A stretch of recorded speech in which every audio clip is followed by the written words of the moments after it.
I ruined my family's life and I don't regret it. All names are changed. This all happened 10 years ago when I was 19. Around the holidays, I found out my then boyfriend Kevin was cheating on me with my older sister Jen. I was beyond devastated because Jen and I were really close and she was my role model. Not only that, but Kevin was honestly my first big love, so it was really crushing. Everything was made so much worse when my parents sided with Jen. She had always been a bit of the golden child, but my parents had never shown their favoritism to this extent. They kept telling me that these things happen, but family always forgives, and crap like that. It made me cry a lot, and I kept telling them that I couldn't forgive them. My dad told me to stop being so dramatic. My mom said I was a disappointment because she raised me better. Jen just said she was sorry, but she and Kevin really loved each other and they never meant to hurt me. I honestly just felt so alone and depressed and worthless. I was like a zombie for months. I mostly just slept and refused to talk to my sister. My parents kept telling me to move on because even if it hurt, Jen was still my sister and she was more important than some guy. Eventually, it was too much and I decided to end myself. I was so convinced that Kevin was the love of my life and I just couldn't get over how he betrayed me and how my family made me feel so alone and crazy. I wrote a very angry and depressing final note that talked about everything that had happened and scheduled it to be published on my Tumblr after I died. Fortunately, my roommate/best friend Alice found me after I overdosed on pills. I was unconscious for a while before I woke up. Then I was put into hold because I was still very obviously self-ending and was considered a danger to myself. I was in there for a while and only had contact with my grandparents since they were the only ones I wanted to talk to at a time. When I finally got to go home, it was my grandparents who picked me up and took me to their house. They are the reason why I'm still here right now, and I love them more than anything in the world.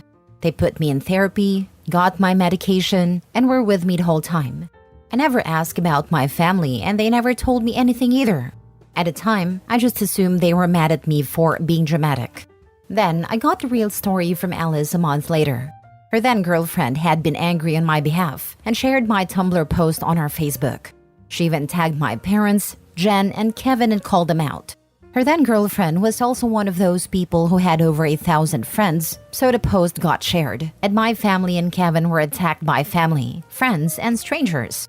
It was a crap show. A lot of people called Jenny whore, and my parents heartless monsters.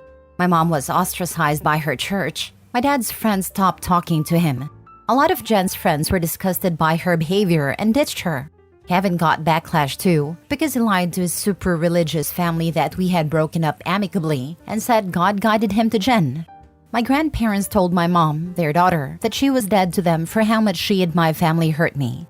They were the ones that forced my parents and Jen to back off and leave me alone and to never contact me until I reached out to them. But I never did because they were dead to me too. Jen and Kevin ended up breaking up after his parents sent him away to find Jesus again. I have no idea what became of him. Jen had to move to get away from everyone calling her a whore. I haven't spoken or even seen her in 10 years. Last I heard, she's got 3 kids from 2 different men and she's not with either of them. My parents became social outcasts and are now just homebodies. We rarely talk and it's all superficial. They missed my birthdays, my graduation, my engagement, and even my wedding. They won't be part of my child's life either. I know it hurts them. I tell people around me that I don't care about them or their feelings, which is true to an extent. But in reality, I'm glad. I'm glad they're hurting and suffering. I'm glad their lives suck and they're all unhappy. I shouldn't be, and I haven't told anyone, not even my therapist, how I actually feel about my family now. I know this is probably just my resentment and it's probably not healthy, but I can't help it.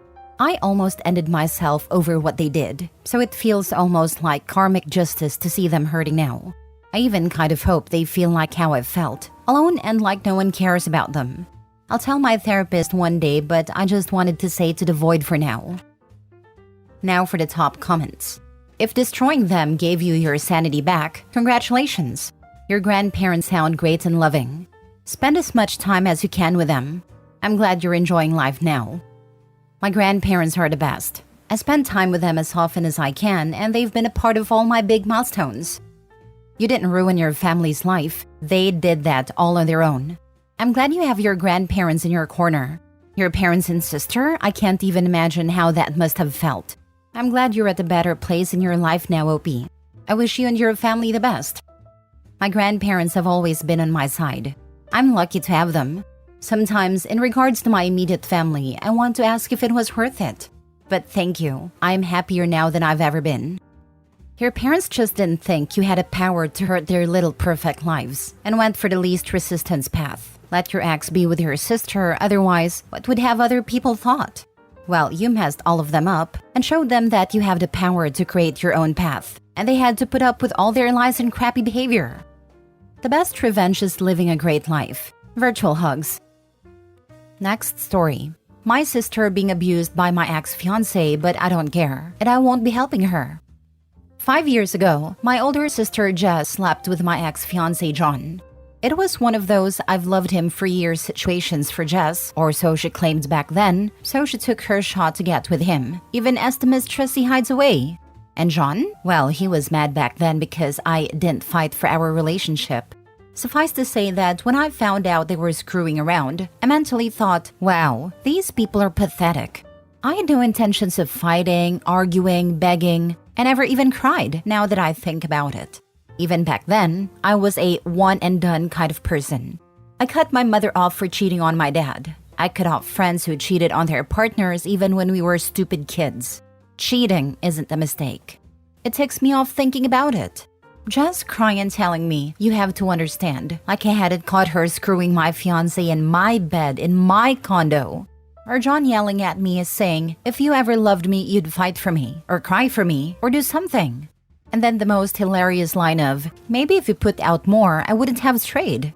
And seriously, I was always the one initiating even before our engagement. And I had stopped bothering because he claimed his libido was lower than mine. I know for a fact that I'm a good lay, he just never wanted to put any effort in. And even if I hadn't been trying to have sex regularly, that is not an excuse to cheat.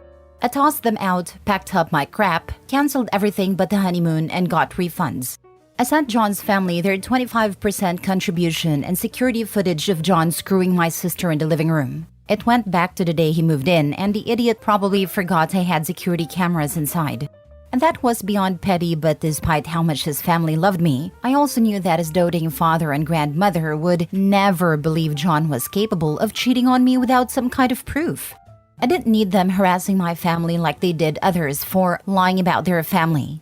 I had also evicted John and then had an agent sell my condo while I turned my would-be honeymoon into a solo thank duck I'm free trip. And when I came back, I moved.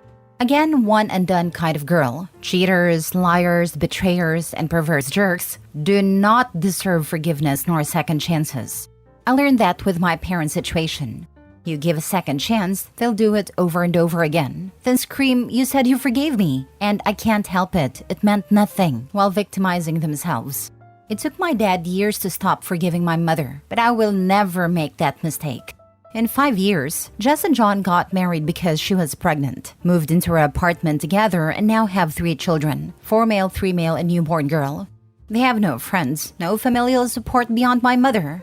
My dad is apparently involved with his grands but does not help financially, nor does he babysit or even let John into his house.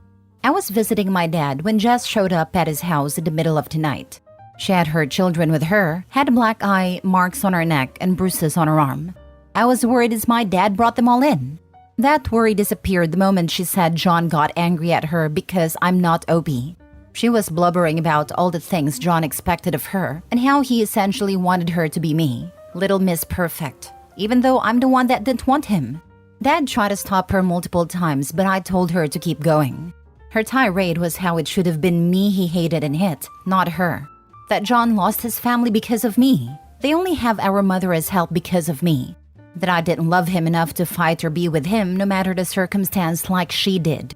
That everything falling apart was on me, not her. And that she was sick of how I ran away and yet still managed to ruin her relationship with John. Even her wedding was all about how OP would have wanted this, and intimacy always ends with, sex with OP was better, you need to try harder. And apparently in Jess's eyes, John beating her for the first time was entirely on me. Wanna know why? Because her children look like our mother instead of me, who looks like my father. That even her children are treated like afterthoughts by John because he had hoped they'd get good genes. They only had another child because he wanted one to look like me, and that one doesn't either. And then, she said that maybe if I talked to John, things would get better for her. After all that, Dad pretty much told her that her kids will be staying with him, but she was on her own. Go to the police or your mother. Then she turns to me, begging me to convince him otherwise. Like, is she serious? You're in a situation of your own making. You're older than me, decided to screw a taken man, and then married him even after you claimed all he wanted was the woman that abandoned him. You're the one that was cut off from any viable support system by being an awful person. No one deserves to be mistreated, and I don't view it as karma, but Jess stopped being my sister the first time she slept with John. Someone that loves you would never show such blatant hate for you. That goes for both of them. Isn't it funny how once they get the dude, get married and have kids, it all falls apart? A relationship that starts as an affair is never truly healthy. They might stay together, but it is rarely a soulmate situation. By the way, if John was so into you, why didn't he fight for the relationship? By standards, at least back then, begging and arguing is how you fight for a relationship. He spent about 3 months doing and saying whatever to anyone dumb enough to listen, trying to get messages to me. And honestly, he got a lot of people cut off by me in the process. So beyond that, best way to keep a relationship is to not screw your partner over or just break up with them. At least you can be cordial afterwards. I'd say that she wanted him and she got him. Congratulations. What a prize. Nope, it's not your mess to clean up. Exactly. She made her bed. Now she has to lie in it. Not your responsibility. Last story. I told on my mom's married boyfriend and ruined my life. My mother started having an affair with a married man, Bruce, over 10 years ago. My dad left her over it, but she stayed with Bruce with a promise of him divorcing his wife soon. Spoiler alert, it didn't happen. After 10 plus years of knowing my mother was the other woman, and after stalking Bruce's wife's socials, I couldn't take it anymore. He's a creepy man that no one in my family can stand, including my 3 other siblings. We've been tasked all these years to keep her dirty secret and treat Bruce as if he's not an adulterer. I took one for the team and sent some anonymous emails out to some contacts I found through social media. Bruce's wife responded to me and asked to speak, as she had no idea any of this was going on, which I highly suspected despite Bruce's lies all these years, so I sat down and phoned her. We talked for almost 3 hours. She's a nice woman who was nothing but kind to me. She's been married to Bruce for 30 years and had no idea he had a double life. His job allows him to travel frequently. I answered all her questions. During this convo though, I knew my relationship with my mother was over. I knew the details would get back to her and would pinpoint to me.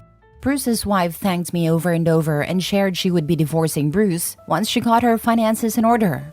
It was a very emotional conversation, and I'll never forget the sound of her cries as I told her all the details. The next day, I was completely cut off from my mother. I had no way of contacting her, and shortly after that, the harassment of members of my family came flooding in. Messages of disgust towards me and support towards my mother. Everyone turned on me and will no longer speak to me. I can't imagine she's telling them the truth of what I did. I told on her married boyfriend. I'm shocked my family has chosen her side and abandoned me. Sometimes regret washes over me, but in the end, all I did was speed up the inevitable. And I did it for my siblings who couldn't stand his presence anymore. I thought I would get rid of him, but it backfired. Not only are Bruce and my mother getting married, my siblings chose her side and have cut me off.